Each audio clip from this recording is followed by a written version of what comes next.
Welcome to Vet Ranch. I'm Dr. Carrie. This is a little dog that was just brought in from a shelter. He was, I guess, a known hit by car, so they sent out an emergency alert for rescues to pick him up and get him to a vet, which a rescue did. I got some video earlier of him walking, as you can see. So he has multiple injuries. We're trying to figure out what all he has and how bad it is. So you can tell when he stands up, his whole back end is uncomfortable. He definitely does not want to put weight on this left rear leg. But then this one looks kind of turned out as well. And then certainly I think a major issue is his front right leg. They had mentioned possibility of nerve damage. I feel, if I had to guess, that he's got a fracture up in this area right here. And he hasn't had any x-rays done yet. And I'm worried about pelvic fractures too. So I would guess pelvic fractures and possibly a humeral fracture in the front.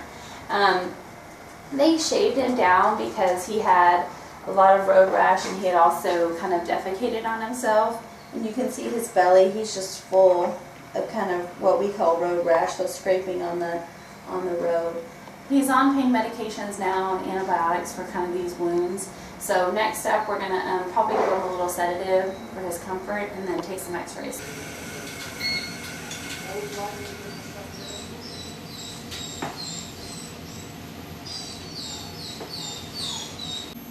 Alright, so we shaved down Milo, and I wanted to just kind of show you where it looks like the majority of injuries are. You can see now this severe bruising here in the area of his pelvis, and we'll look at the x-rays in just a second. Also his ears, it looks like he has a really bad ear infection, so we're going to address that too. I wanted to show you guys the radiographs on Milo.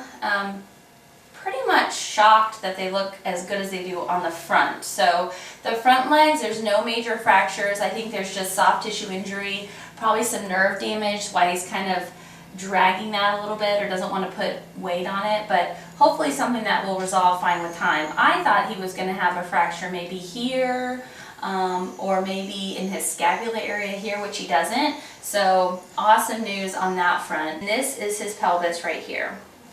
So you can see he's got really extreme crushing injuries where I just showed you where those bruises are. You know, this should be connected. So here's the fracture. It should be connected like this on this side. And here it's just, you know, disconnected, completely fractured off. Also, this hip right here is fractured right there, here, and here. So he's got multiple pelvic fractures. The positive on this is that he is only a year old. This guy's super young, and so, you know, we never rule out the fact that he can probably heal on his own if he's just kept kind of cage confined on adequate pain control.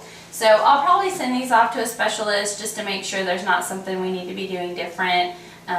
But chances are he'll be okay. He is urinating, which is really important. It sounds dumb, but you have to make sure that bladder is still intact since he had such a bad crushing injury to his back leg. Are you going to be able to wag your tail someday?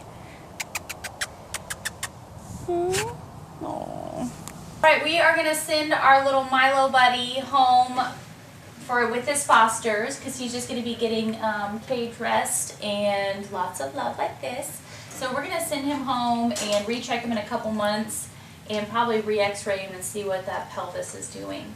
The orthopedic surgeon said because he's so young and even though there's a lot of fractures, where they're located, he should heal just fine over time with just kind of some inactivity. Are you a good boy?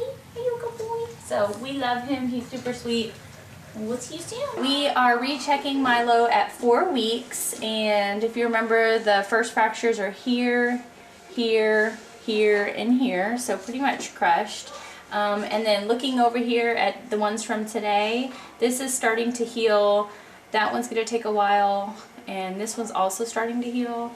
Amazingly, he is running around like a champ. So it's actually harder to keep him calm. So he's doing great. I would say probably another 4 weeks and he'll just be 100%. Well, it's that time that we say goodbye to our little Milo friend. He's doing amazing. He's running around, playing, and he doesn't seem like he's in any pain anymore. He's still got a little ways to go as far as completely healing, but we know now he's going to be 100%. He's also recovering from this terrible haircut that I gave him. Right, buddy? It'll grow out. But he's doing so good. He's such a sweet boy, and we're so lucky that he was pulled. And we just want to say thank you guys so much for your donations, and thank you for your support. Right, Milo? Sometimes when you're feeling young and you're feeling tough and you're all caught up but you don't walk